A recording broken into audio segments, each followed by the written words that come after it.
Hi everybody, this video is going to show you how to make the tool tray out of sheet metal in Onshape. Let's start with creating a new document and naming it tool tray.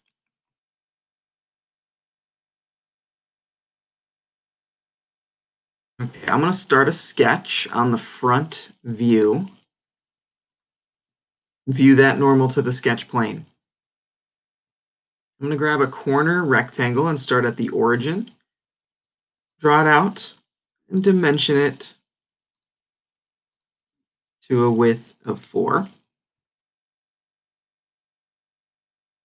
and a height of 1.5. Okay, let's green check mark and extrude that profile.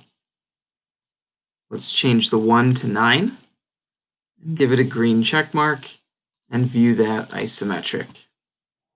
All right, so we've got a hunk of matter here, and we don't necessarily want a solid piece. We want this to be kind of a shell because we're working with sheet metal. So I'm going to click on Sheet Metal Model. We're going to go through this menu here together. The parts and surfaces we want to convert to a sheet metal model. There's only one, so let's select that, and it turns that sheet metal gray. Faces to exclude. We want to exclude the large face here and the two ends. Edges or cylinders to bend. Let's select on that. We want there to be a bend here and a bend here, and everything else should be fine in this menu, so let's green check mark.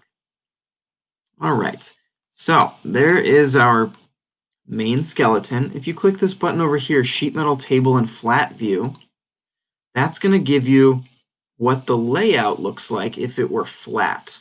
So right now it's pretty basic. We're going to refer back to this a little bit later, but let's go ahead and make a couple more features.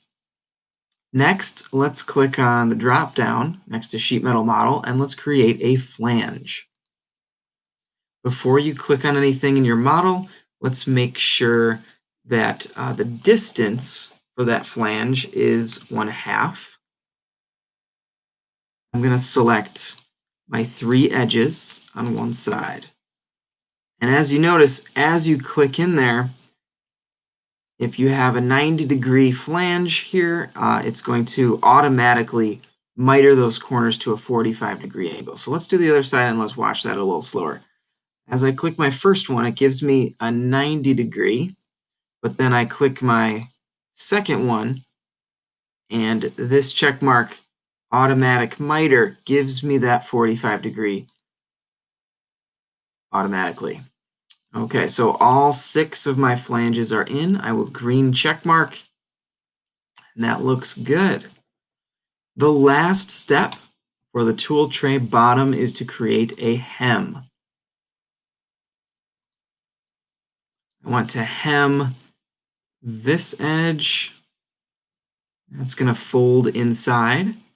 And what that does is create a fold, a 180-degree fold over, and that really it protects people from the sharp edge of the metal, but it also gives this long piece some structural integrity and some rigidity.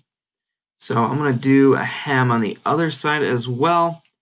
And my default was set to 3/8.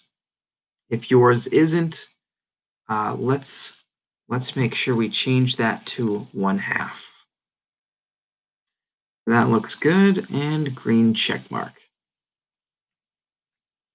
I'll view that isometrically, and let's just check out our sheet metal table and flat view. So as you can see here, if you were to make this object, this is exactly what it would look like as it were flat. So you can see the benefit of creating something like this in Onshape, so you know what to cut out, where to cut it out, and where to fold. All right, in the next video, we will make the tool tray end.